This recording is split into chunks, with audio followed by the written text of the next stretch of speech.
Hi, I'm Keith Code. We hear lots of advice about how to ride. Some of it's destructive advice, some friendly advice, and some useful tips. Let's see how advice stacks up against the technology of riding. Take how to steer as an example. Most often, our first vehicle had 3 wheels, like this tricycle. Turn the bars to the right, and it goes right. Turn to the left, and it goes left. Simple. Our first ventures out on 2 wheels usually involved training wheels. Now we have a 4-wheeler. From the tricycle experiences, we instinctively turn right to go right, and it works. In the time-honoured method of training, we raise the training wheels. Now we have a recipe for disaster. We've lost 2 wheels. It's now a frighteningly unstable machine. The child expects it to steer like everything else she's ridden. Look what happens though. She steers to the right and the bike tips over to the left, just like all 2-wheeled devices. Let's go for it. Even with all the bad advice, out of our sense of survival, we somehow make it work. She has never balanced but do yet. we Lower the training understand wheels, you'll kill the her. underlying technology of it?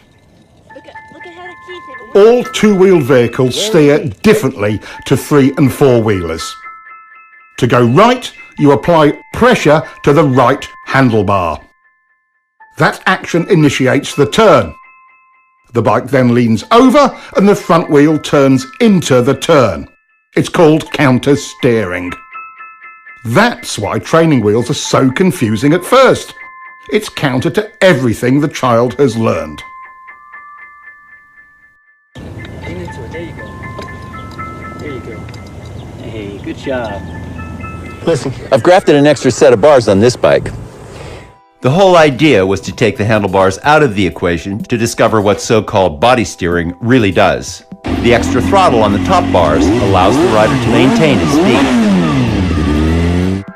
Even with massive shifts in body weight without any input through the handlebars, the bike only vaguely changes direction. This would never get you through the corkscrew at Laguna Seca. Foot peg weighting is another myth. Even with his entire body weight on one peg, this bike merely veers off course, and once his course is set, the pressure has even less effect. Good advice doesn't always put the rider in real control and can prevent us from properly being able to do this. A little counter-steering with bar pressure gets the job done and puts the rider in control. Here, we have mounted a simple pointer on the tank to illustrate counter-steering. Let's take it for a ride and see what happens.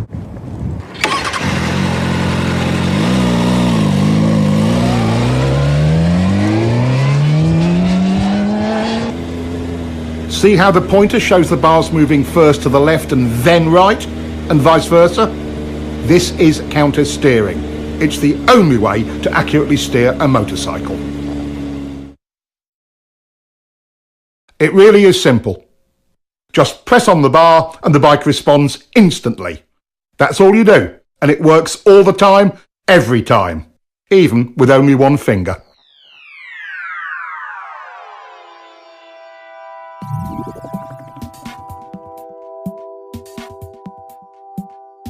The idea that we lean to steer comes from the fact that when you lean right, you unconsciously pressure the right handlebar, and that counter-steers the bike right. Vice versa for left turns. Lean steering is one of the myths of riding. Some believe body steering works because they can maneuver the bike with their hands off the bars. When we move our weight around on the bike, it actually creates a counter-steering action. Look at the pointer. Some riders are confused about how they steer a bike once they are in a turn. It's exactly the same. To tighten the turn, you press your inside bar. To widen your turn and bring the bike up, you press the outside bar. Counter-steering always works. Counter-steering is a piece of riding tech that will help you to improve your control in virtually every situation. But sometimes the cutting edge cuts the rider. What's needed is the riding technology to match the machine's technology. After over a century of development, motorcycles are truly precision cornering machines. But that doesn't eliminate rider error. What stops most riders from being able to use all of that potential?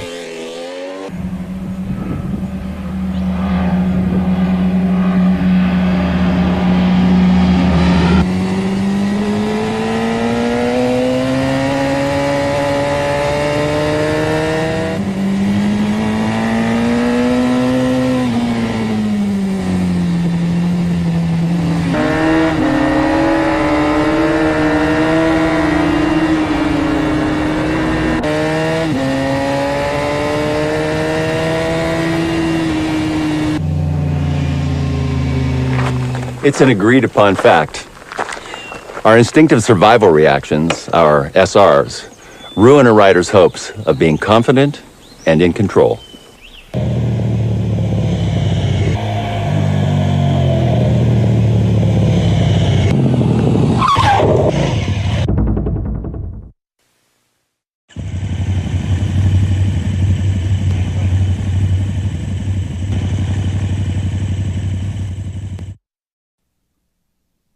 In riding, there are 8 distinct so-called survival reactions, or SRs, and we can see all of them in this one incident.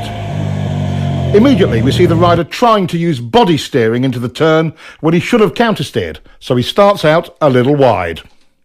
If you'd known how to steer the bike, this whole thing could have been avoided. Let's get back and see what other errors were made. He gets on the gas to stabilise the bike, but chops it mid-turn. The bike stands up a bit, and that's SR number 1, chopping the gas from panic. Now he's counterleaning against the angle of the bike.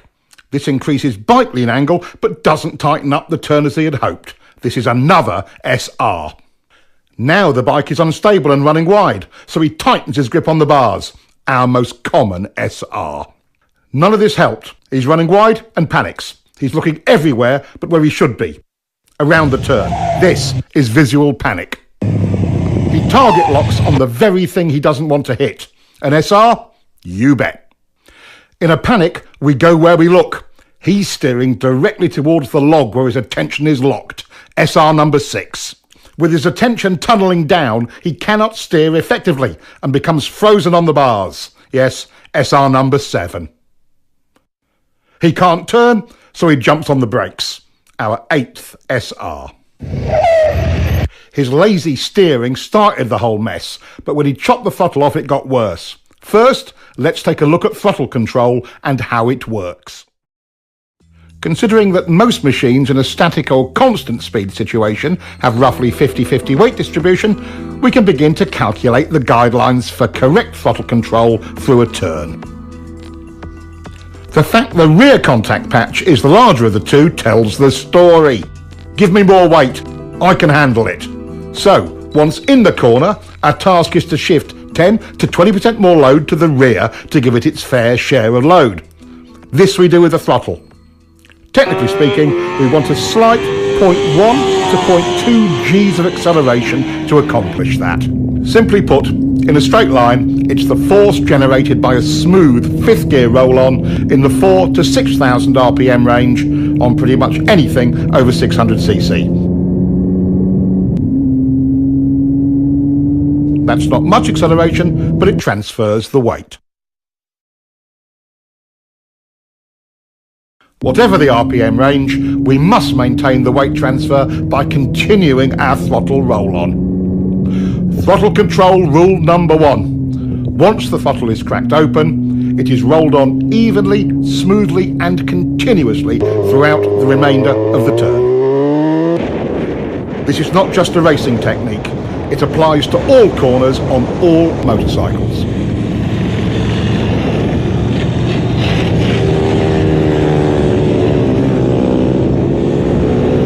Once the correct transfer of weight is achieved using the throttle, any big changes in that weight distribution will reduce available traction, which is especially important in poor traction conditions. Once the bike is fully leaned over, violating rule number 1 with poor throttle control will underweight or overweight that particular tyre bike combination. Here again, even in poor traction conditions, good throttle control gives maximum stability and grip. Slides aren't the only negative result from rolling the throttle on and off. For track riding and racing, each throttle on-off or even just a hesitation will cost you time, at least 1/10 of a second, about a bike length, in a slow to medium speed turn.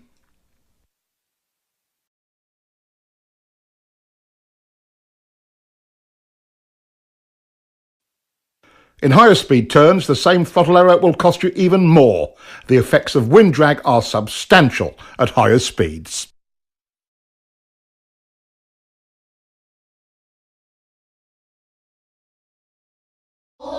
This rider is late on the gas and gets very hard sudden acceleration out of the turn. This rider is trying for good throttle control and has nice clean roll-on, not the same fierce acceleration as the first guy.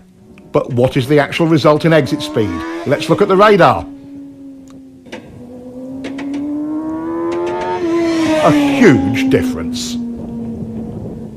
There are two circumstances under which you may violate throttle control rule number 1. Let's take the point where you are bringing the bike up for the drive out of the corner as the first one. As the bike is brought up towards vertical, we can be more aggressive with the throttle. At some point, you can pin it.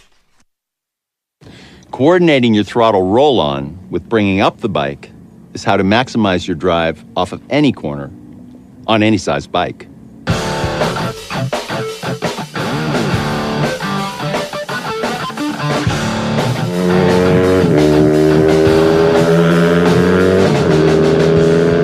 Most riders wait until the bike is nearly upright before they increase the roll-on rate. The skill of it is in accurate timing of the pick-up and roll-on. What difference does it make? Quite a lot. The second exception to throttle control rule number 1 is traction control. Riders can be far more aggressive with mid-corner and exit throttle. Double apex turns are the other exception to the throttle control rule. Since you're actually dealing with 2 turns, it's okay to roll off or stop the roll-on between the 2.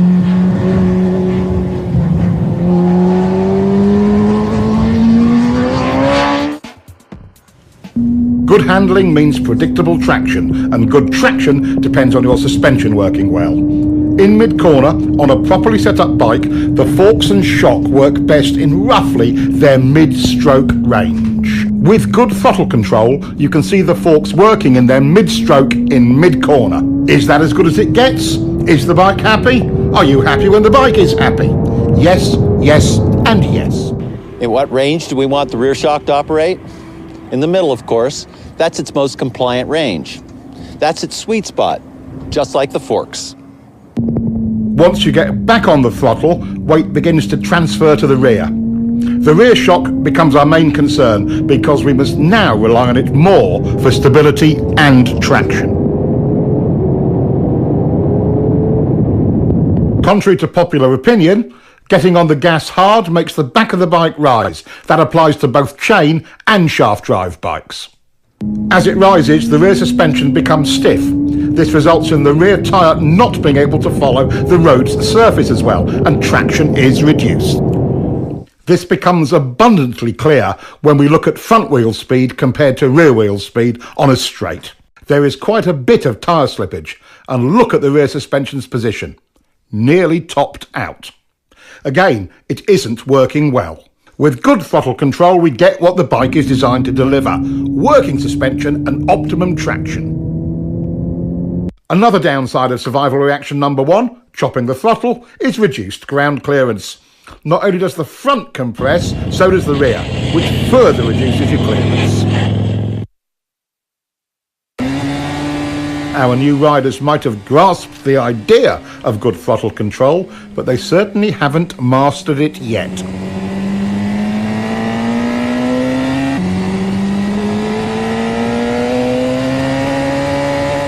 Your forks, shock, and suspension settings create the potential for good handling. Your throttle control brings that potential into reality. Good throttle control has a major impact on slides. In controlled slides like these, good throttle control maintains stability. In unwanted or unexpected slides, chopping it makes it worse. Watch this. Good throttle control in reverse can save you from the high side. His smooth roll-off works much better. Practice your roll-off as often as your roll-on. When the time comes, it could make all the difference.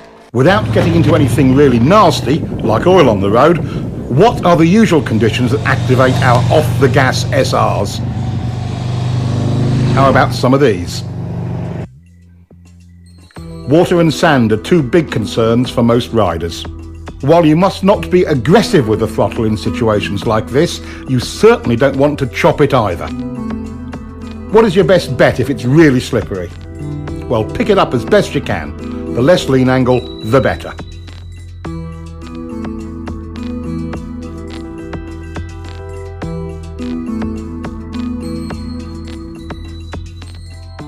There are many factors that affect what line a rider may take through a turn, and we'll explore that later.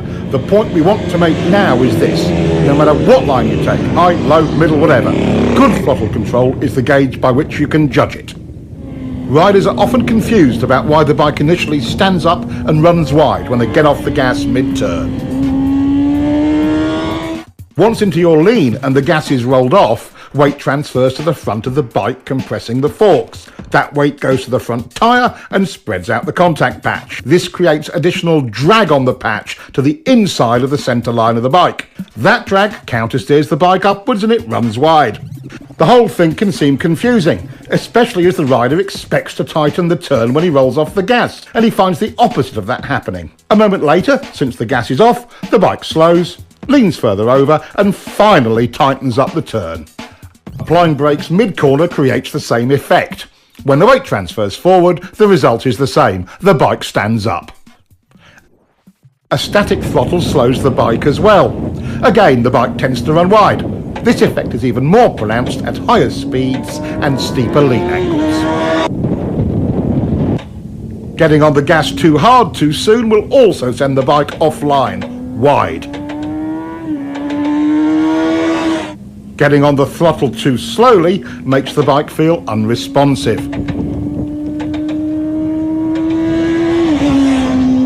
As we see here, with good throttle control, the bike looks and feels stable on its line and leaves the corner faster. Getting the feel for how much throttle the bike wants and needs to be stable and have good traction and hold its line is the art of good throttle control. There are choices in lines, but the good ones follow the throttle control rule.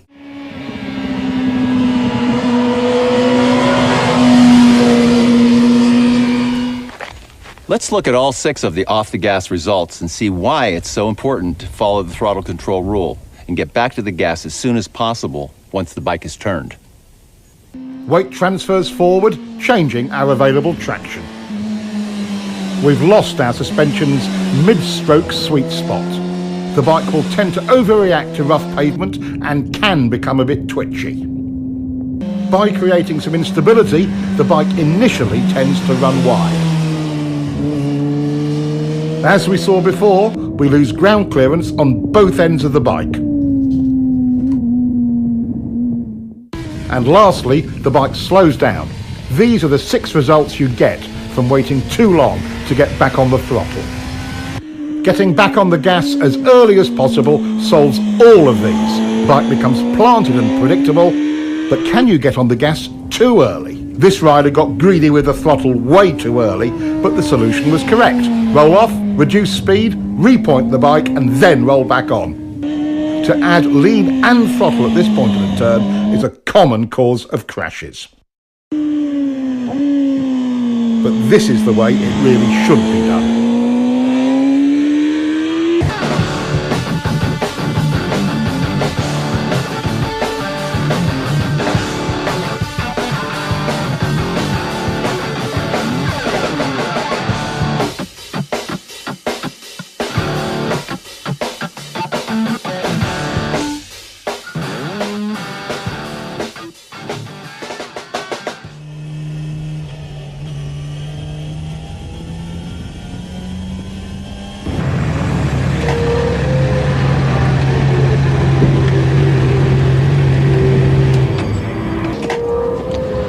Charging your turns just masks your sense of speed. Let's take a look.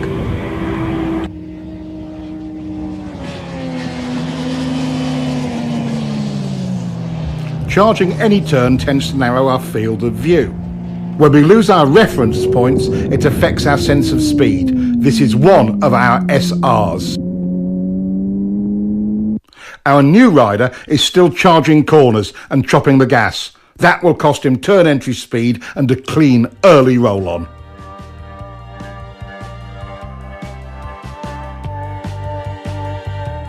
This looks pretty rough. Even in slow speed situations, the throttle is our friend. Nothing else will stabilise the bike. Once you've mastered your throttle control SRs, you have taken a giant step towards control over the bike and confidence in yourself at any speed.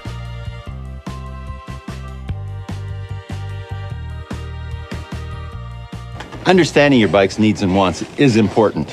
You don't have to be world champion to see throttle control optimizes your bike's suspension, smooths out rough surfaces, helps you hold your line, and optimizes traction in practically every situation. Let's take a close look at how excess rider input creates instability and tires out the rider. Here again, holding on too tight causes the rider to receive too much input. The tighter you hold on, the bigger the bumps seem. Small shakes from the front end are amplified as well. Why are the bars moving? What are they searching for? They're trying to find a position that will stabilise the bike by maintaining the correct tracking of front and rear wheels. The bike does this without any help from the rider. If the rider could hold on tight enough to stop the bars moving, he would only amplify that wobble. The force he puts into the bars creates resistance and a ploughing effect at the front tyre's contact patch. Now the back of the bike wants to rotate around that resistance and the wobble becomes even worse. Setting a wheelie down crooked is an extreme example of this.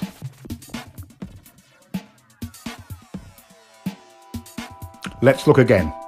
When the front wheel is not in alignment with the bike's direction of travel, there is a huge resistance created at the front contact patch. The wheel immediately tries to realign itself with the bike's direction of travel. Take a look at the massive deformation in the front tyre as it sets down. When the rubber springs back into alignment, the front end shakes. Look at the difference in front end shake the rider is creating when he is too tight on the bars. Being stable on the bike but loose on the bars reduces bike twitch.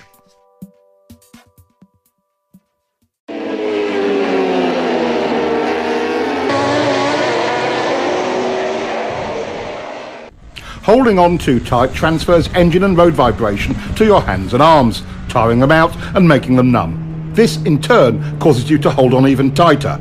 This same elevated level of feedback can, again, easily distort your sense of speed. When the rider responds by tightening up on the bars, it gets worse. This is SR number 2 once again, tightening on the bars. Over poor surface conditions, a rider who tenses his back gets out of harmony with his bike and will tend to bounce in the saddle. This causes extra suspension action. Your legs are a terrific help to your bike suspension in these situations. Riding light in the saddle using your legs with a loose and slightly arched back helps enormously. Most riders become anxious about being blown around by other vehicles or the wind and tighten on the bars. As the upper body is buffeted by the wind, the bike is being steered by the wind. Ride loose like this and the wind's effect on the bike is reduced. Other key rider jobs are similarly affected by holding on too tight. Being stiff on the bike while riding through bumpy turns tends to turn the throttle on and off. Suspension and traction are affected because good throttle control is not maintained. Riding loose solves this.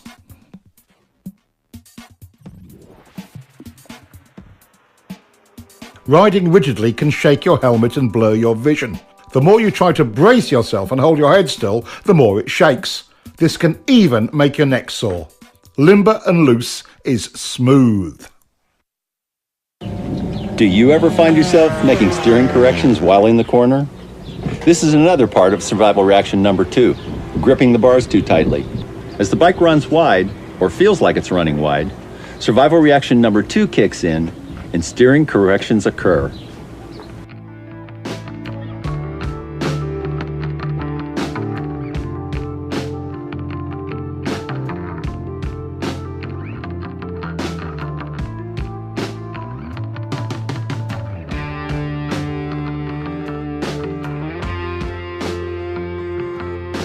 This all makes the bike more unstable and it runs wide in the corner. How much actual bar pressure is needed to hold your line? As you can see, with good throttle control, none. Like most avid cornering enthusiasts, you've tried to hang off. There are several key elements we'll cover on this. First, when do you hang off? One of the more common beginner errors is moving over into a hang-off position right at the turning point. Notice the bike wiggling? The rule of thumb is to pre-position your hips just before you roll off the gas. This method will reduce problems from unwanted handlebar and body inputs. The second novice knee-jogger error is hanging off too far. Enough is helpful, too much is awkward and does more harm than good. Notice how stiff the rider is when off too far.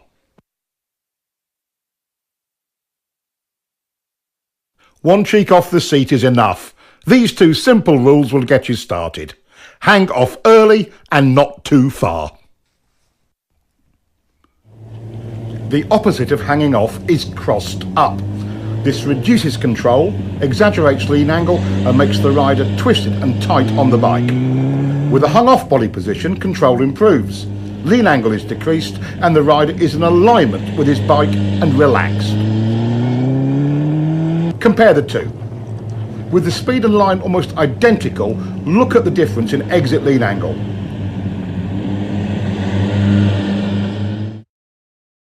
Less lean equals more throttle and better drive. Now let's compare straight up riding with hanging off and see if there is a difference. Here he is riding straight up. Once again, at nearly identical speed and line, there is a measurable difference in lean. Body position on the bike can positively or negatively affect your riding.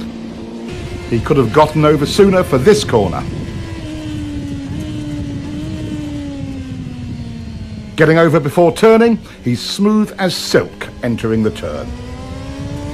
Both errors here, moving over while turning, and he's off too far. The problem is compounded when you lose connection with the bike. He's remedied that. Now back up a bit. There he goes. His arms can now be loose and relaxed. When the whole body position and turn entry package is done right, it affords a rider the maximum of control with the absolute minimum of effort. Here's another view of a clean, loose run through a turn. The human machine works this way. When the lower body is unstable, we must rely on our arms and torso for support. Once the lower body is stable, we are at liberty to relax the torso and get great body position. Notice how much lower he can go without tension. Let's look at the difference between his moves on the bike when disconnected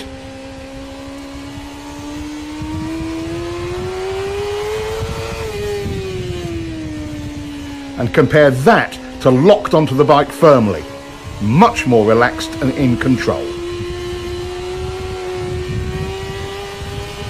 The crossed up riding style looks even worse from on board. Everything about the rider is twisted and unnatural. Head, shoulders, even eye position is strained. One last look at the difference between riding crossed up and stiff on the bike and riding in alignment, well connected and loose.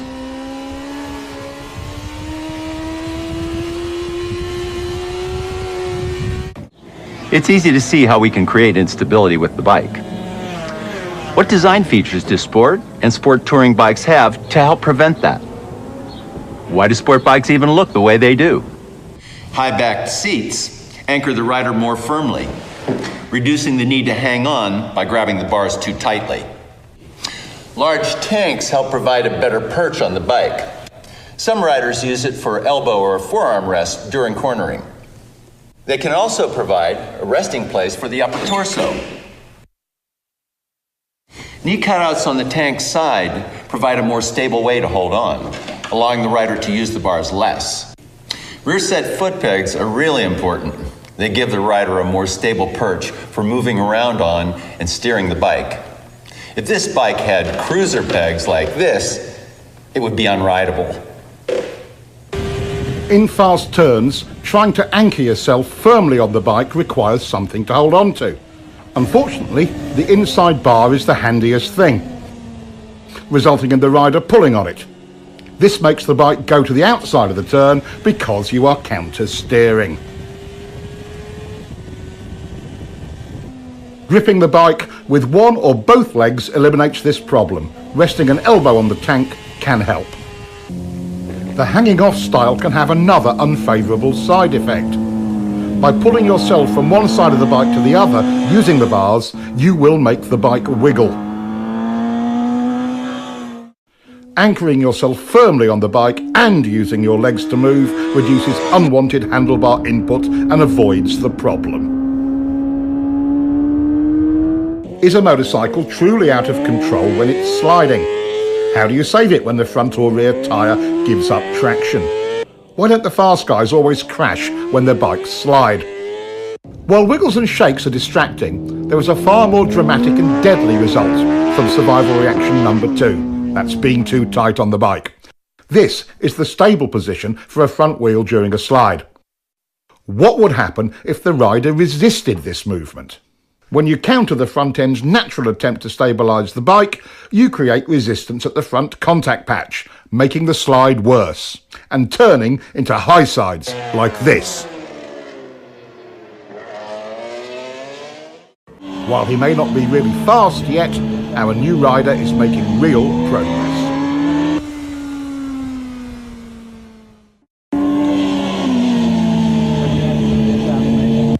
The three most common reasons for front end slides are 1, overbraking going into turns. 2, from overloading the front tire. This is called pushing the front end. The standard solution to a pushing front end is getting back on the gas. And 3, from slippery surfaces. Fighting the front will make you crash. Letting the bike do its own thing, relaxed on the bars, is the right choice. You are dangerous to yourself to the degree you let this survival reaction number 2 grip you in its claws. Take control by doing nothing. Let the bike stabilize itself.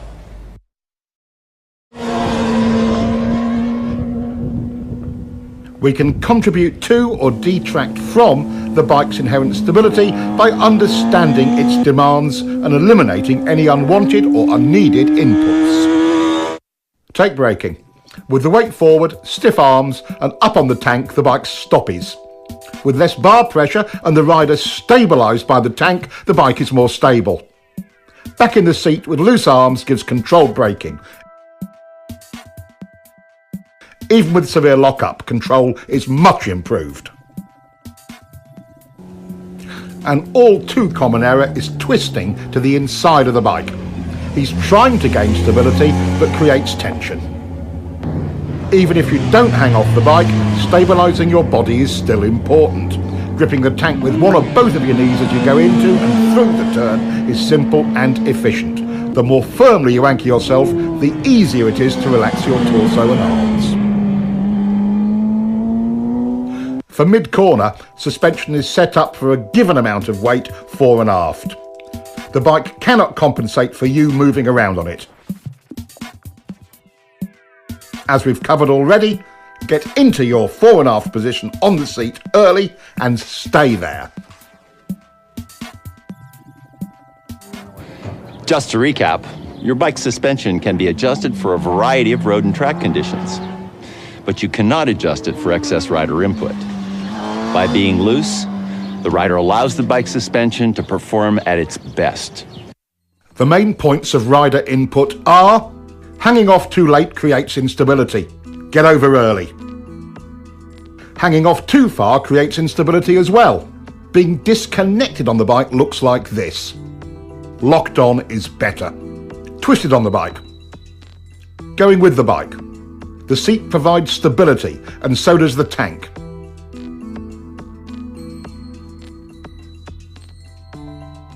Use your pegs. Riding stiff. Riding loose. Using the bars to hold on, using the tank. Tight equals front end shake. Loose is stable. Crossing on the bike, going with it. Tight, it slides. Loose, it recovers. Acceleration head shake. Acceleration stability. Braking instability. Locked on in the seat gives good braking stability. Stabilising the bike is the rider's goal in any corner. Throttle error or entering a corner too fast are two of our known enemies in getting that result. But perhaps the most important of all is your line through the turn. Having a poor line through any corner makes the rider's job of stabilising the bike with good throttle control all but impossible. We've already explored counter-steering and know it gives us effective and precise control of the bike's direction. But there are three underlying principles to steering that you must understand. There are three tools we use for executing our line. One, where you begin the turn.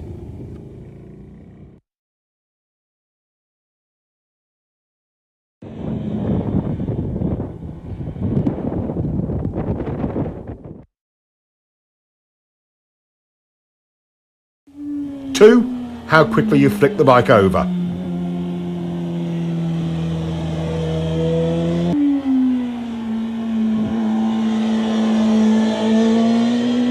Three, how far you lean it.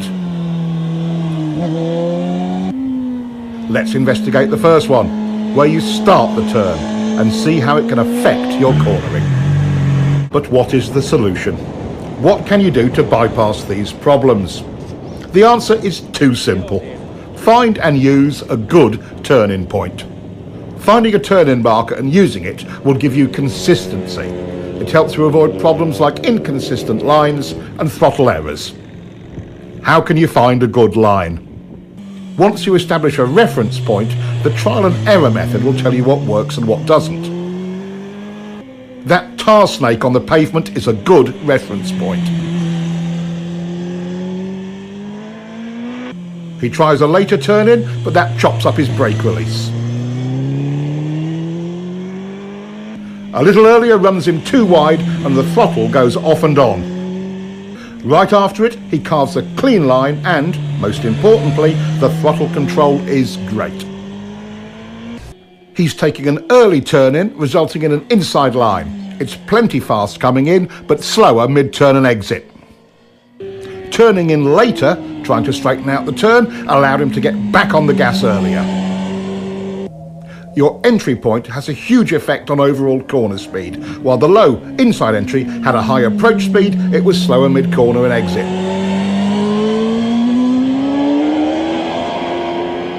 The higher outside turn entry allows him to point the bike more towards the exit. Even before mid-corner, he's back on the gas. Now let's look at how entry point affects braking. Your beginning and ending brake points are both modified by where you start your turn. On the low inside line, you're leaned over longer and brake pressure is critical because it's easy to lock up the front wheel. On the later turn entry, it's easier and safer because more braking is done with less lean angle, and it most often is completed earlier, allowing the rider to get back on the gas. This is a huge difference. If the pavement was slippery, which line would you choose? Finishing the braking earlier or later? Your turn-in point determines that. Let's follow him in on the high line. He ends his braking just as he's flicking it in, and he gets a better drive. By the way, even though it's usually a minor point, downshifting is another thing that is affected by where you turn in.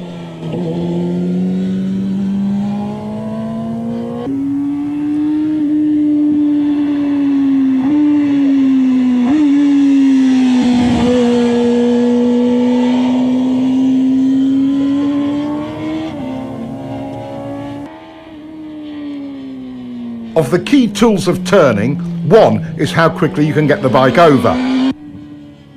It's easy to see how the early and later entries compare in this regard. The low entry requires lazy steering. You can't flick the bike onto its line. The later turn-in allows for a decisive steering commitment to the turn. Mid-corner and exit stability and speed start when the gas comes on. Watch both lines to see where the gas comes back on.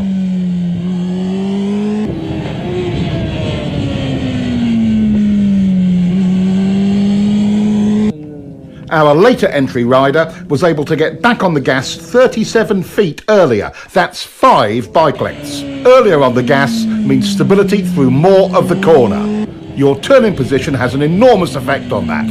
That's 6 points so far. A good drive off the turn is number 7. Low line entry checks your drive because number 8 on the list, lean angle, also comes into play. You were leaned over further and longer from a low line entry.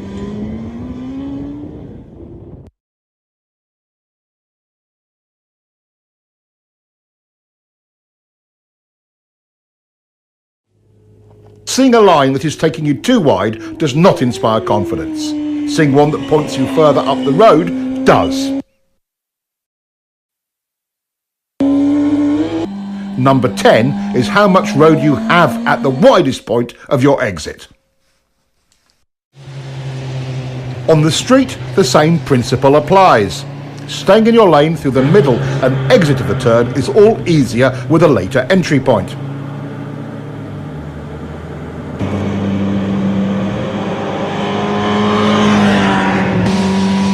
This helps reduce panic and provides riders with a greater margin of error in regard to oncoming traffic. The 11th and final aspect that is affected by our turn point is mid-corner lean angle correction. While they may seem like a fact of life, they're a common rider error that results from this same tech point, early turn entry.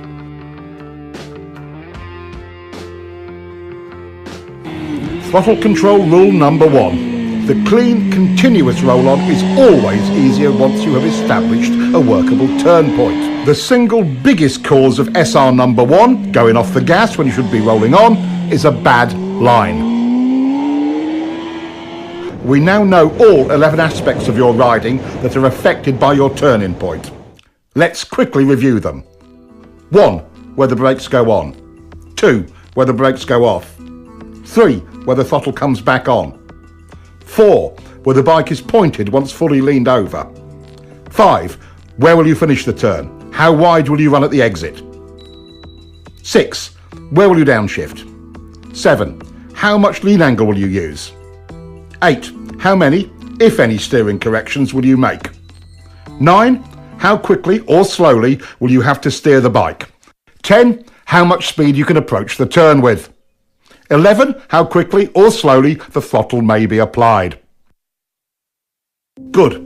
Those are the 11 things affected by your turning point. Now, let's look at how quickly you turn the bike and how that affects your cornering.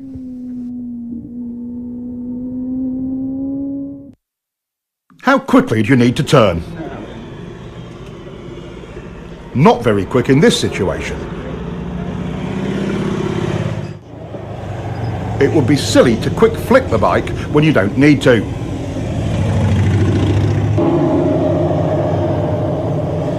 Here's the perfect flick rate. Being able to get a quick, clean flick has many advantages.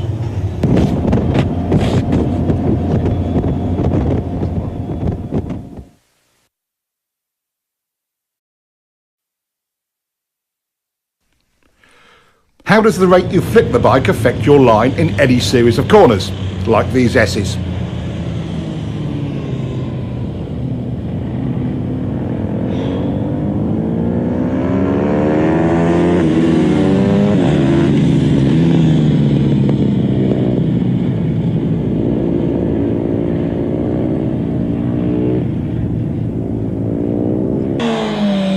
This rider's turn rate was too slow to get him on line to set up for the next corner. This rider makes the same approach, starts his turn at the same place and is running the same speed and with a quicker flick. His setup for the next turn is a perfect line and it will work exactly the same way for you.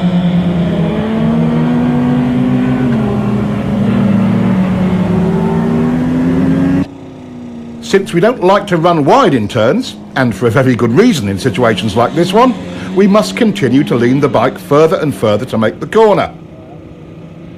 Lazy steering forces you to lean the bike more than is necessary, and you'll be leaned over longer. Let's compare.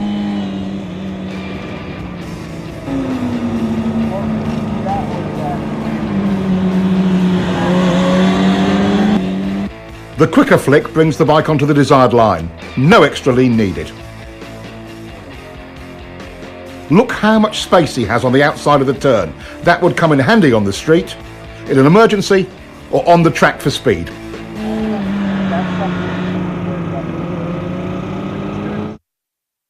And look at the difference in acceleration. The approach speed and turning point for both riders was very similar. So what was the key difference that got this one through and put this one in the dirt? Let's look again. At this lazy steering rate, even if he leaned it over further, the results would have been the same, or worse. The simple solution is flicking the bike quick enough to make the line. Now, what will happen when they increase their turn entry speed?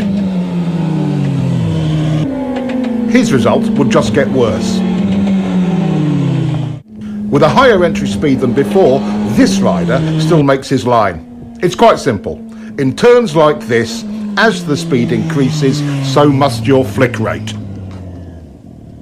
The route to confidence with turn entry speed is nothing more or less than faith in your own ability to get the bike turned quick enough. Okay, we want to be able to turn the bike as quickly as possible for lots of reasons, like accident avoidance, to not run wide in turns or off the road, avoiding being late on the gas and adding excess lean angle.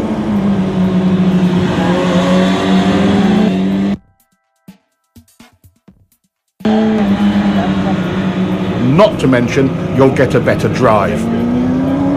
How do we make this possible? How do you become efficient with your steering? What works and what doesn't work? The plane of rotation of the bars looks like this. At a steep angle like this, half your input into the bars goes straight down and is a total waste of energy. At this angle, you're still only 75% efficient. Here, your input is in line with bar rotation and is 100% efficient. This is another great example of how understanding the technology puts you in full control. A simple experiment will tell you if what I say is true or not. Get forward on the bike and position yourself directly over the bars and try to push the bike down into a lean. A lot of effort, but not much happens. All motorcycles work this same way. It's the horizontal rotation of the bars that gets the job done. A huge part of rider confidence is knowing you can quickly turn when you want to or need to. It's not about the kind of bike you ride, it's all about control. Some say flicking the bike too quickly is dangerous or makes the bike unstable, but done correctly, it is clean, smooth and efficient. Our two new riders have come a long way towards understanding how the bike steers and where to turn it. Their confidence to lean the bike more is a direct result of that. Riders who understand this both look and feel in control of their bikes.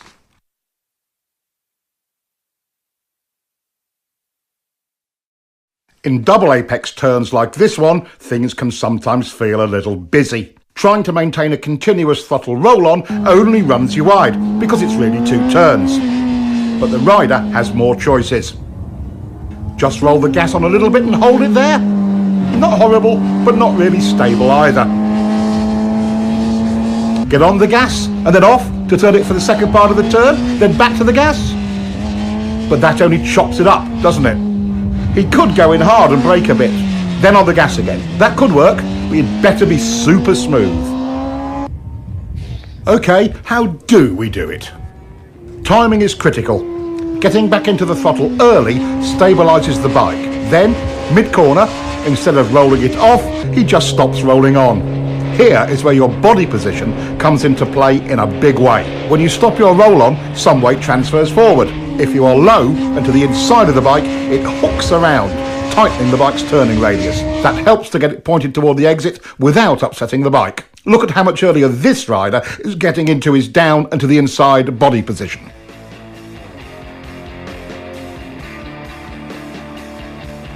Here we see an average hang-off position.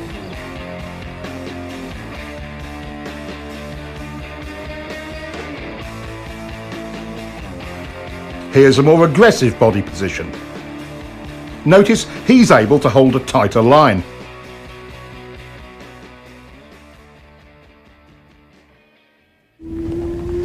Now that's the hook turn technique and can work in almost any cornering situation. On the road, this technique can be used quite effectively if you find yourself running wide in a turn. Dropping to the inside and down position, plus a smooth roll off or momentary hesitation, not a chop off of the gas, tends to tighten the turn for you. And don't forget to look where you want to go. That's way better than the alternative. Here is a technique that can aid you greatly in your efforts to steer your bike accurately.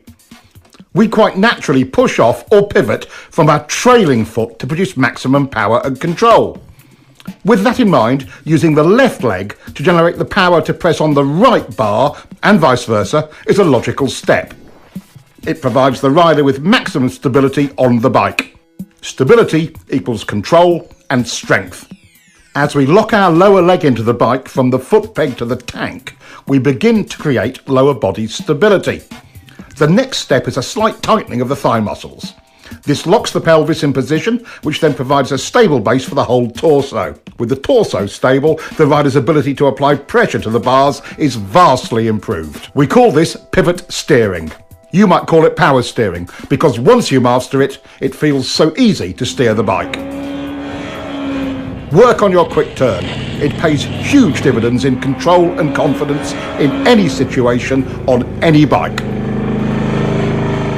Going where we look is an unfortunate survival reaction. In fact, it's SR number 5. For example, if this rider looks at the inside of his next turn, he will go there.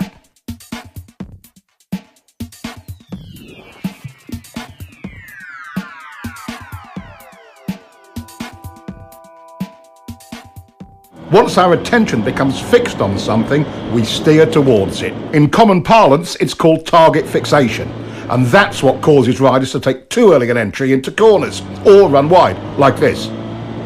We already know what the results of turning in too early are. Training yourself to look in without turning in is how we overcome this SR. We call it the two-step technique.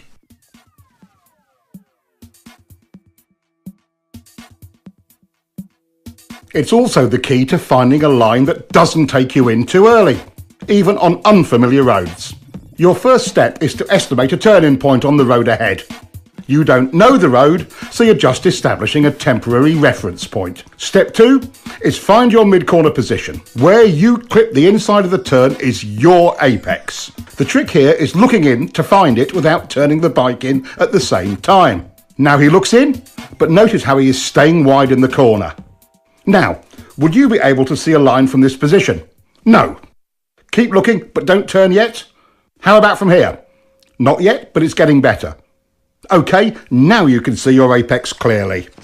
That's exactly where your turning point should be. Nothing provides more confidence than knowing you're on a good line, and it does wonders for your throttle control. Let's take a look and see if we can sort out his inconsistent lines. He ran pretty wide on that pass.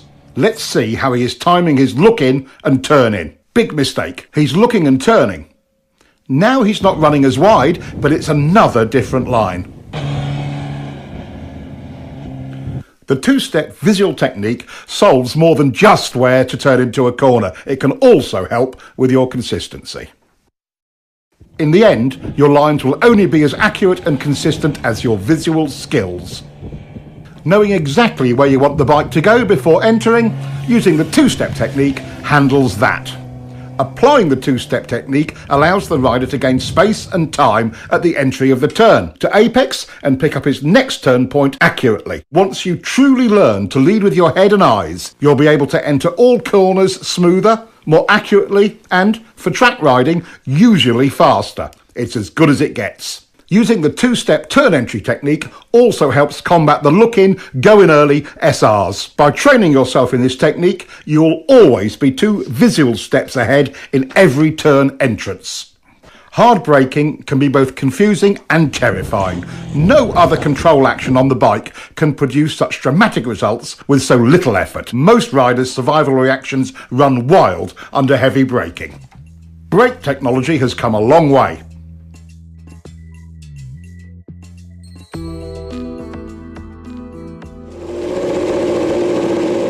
These improvements give riders far more choices on how to brake. But the laws of physics still govern how hard we can use them. Brakes, just like the throttle, are lean angle sensitive. The more lean angle you use, the less you can use either of them. This brings up all kinds of questions about technique. Should I do all my braking straight up? Or should I trail the brakes into the turn?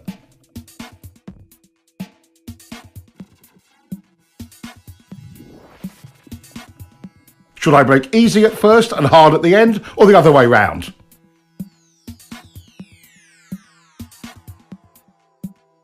How about easy, then hard, and then easy again?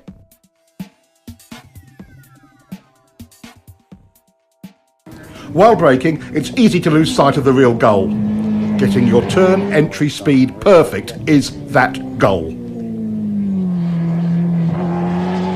With that in mind, which brake pressure sequence is best? Turn entry speed errors are easiest to make when you are hard on the brakes towards the end of braking.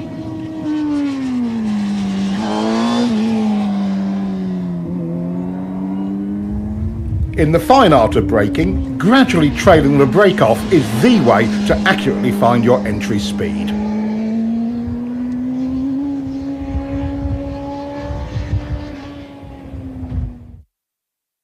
Straight up or trail braking, it's the exact same problem. Maintain control of your entry speed. Overbraking, SR number 7, often creates other problems like poor throttle control and extra steering corrections. Both unsettle the bike and can even cause excess wheel spin. Panic braking in the middle of turns is something we try to avoid because it stands the bike up abruptly. Unconsciously, we apply pressure to the bars to maintain our line. That additional input is one of the primary reasons for trail braking crashes. Restraining bar flutter does not let the front end follow the road, which reduces available traction even more. Despite its dangers and drawbacks, trail braking is a useful tool. Just imagine yourself leaning into a turn at 200 miles an hour with the brakes on like this. If you have to brake in a turn because of an emergency, like debris or a surprise decreasing radius, bringing the bike up as you do it is your best hope for not washing out the front end.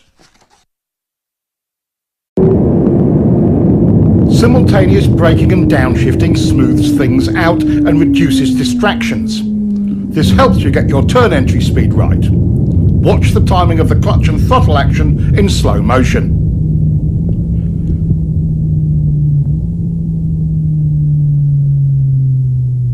Slipper clutches seem to make this unnecessary, and modern electronics will probably make it an obsolete technique someday. Too bad. It's quite fun when you get it right the old-fashioned way. Riders come up with all sorts of strange variations to solve braking and downshifting. He's downshifting first and braking later. That's unnecessary engine abuse. Use the brake first. Pads are cheap, engines are expensive. Some just downshift and don't bother to use the brakes at all. In some situations, when brakes aren't needed, that's okay. But again, pads are cheap. Letting the clutch out slowly seems to solve it for some riders, but that's just extra wear and tear on the clutch and drivetrain. Here, he's revving the motor, but the clutch release is so slow he loses all the revs from his throttle blip. Many riders use this sloppy method of downshifting. No revs at all and a slow release of the clutch.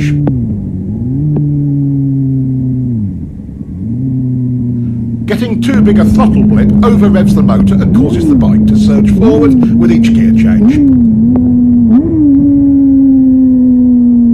Another common error is over-revving and varying the brake lever pressure from the exaggerated wrist movement. This is choppy and causes the bike to pogo.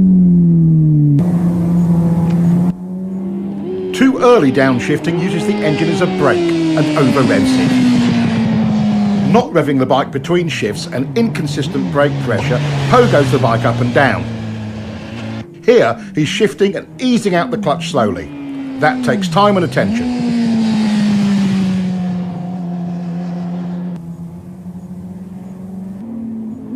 He's revving it, but too high, and still on and off the brake lever, pogoing the bike. Making clean downshifts and maintaining control of the brake lever throughout will help. Letting your fingers slide over the brake lever while you control the pressure works really well. Downshifting without the clutch is another way of handling it. Careful timing of the throttle blip and the gear lever makes it surprisingly easy and smooth, with or without a slipper clutch. It may take some practice to make them perfectly smooth.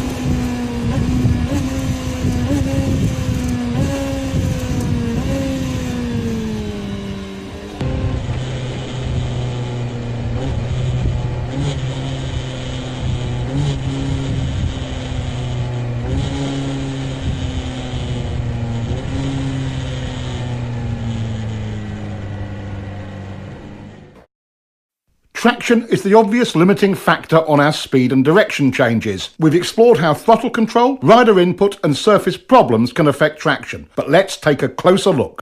A new rider's perception of traction is a little sketchy. As we gain more experience with traction, our perception improves. There are some classical approaches to understanding traction used by average riders and pros alike. They can give riders a new perspective on tyre grip. It's a classic route to understanding traction. Here's Keith's solution to understanding traction. He calls it the lean and slide bike.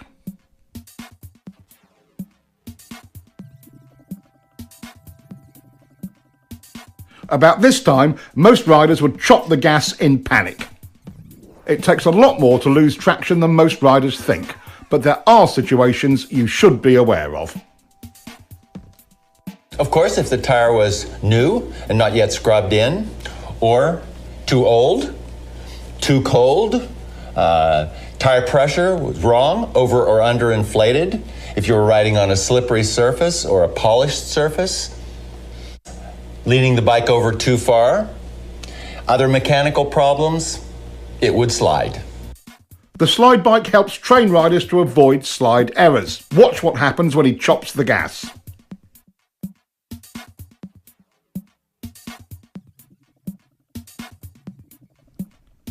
As we've already seen, when rolled off, not chopped, it is far less violent.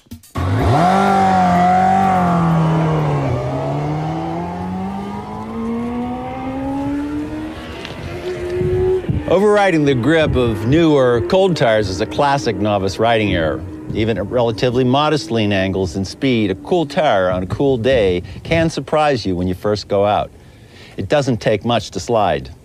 Tire grip and temperature are proportional. A cold tire feels like it has maybe 25% its normal grip. A warm tire on a warm day feels more like 75% or more right away. Don't be a fool. Gradually bring the speed and the temperature up. Never trust the tires. Trust yourself. Learn to bring them up to temperature according to conditions. In generally good conditions, as we have here, modern tyres deliver excellent traction. Good throttle control is the foundation that allows a rider to explore the limits of traction. Even with good throttle control, a small slide can start or get out of hand when the rider is tense. The rider's ability to be comfortable with traction limits depends upon having the key elements of throttle control, rider input and visual skill.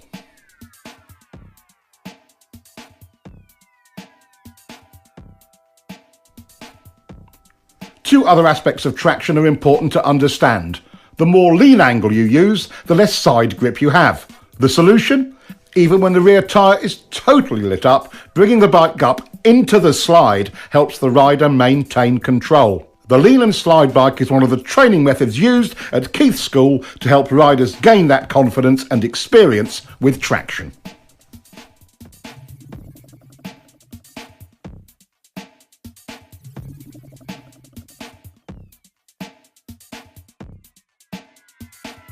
All 7 factors, visual skills, steering, turn points, line, rider input, lean angle and picking up the bike must be under the rider's control for him to be confident with the throttle and with traction.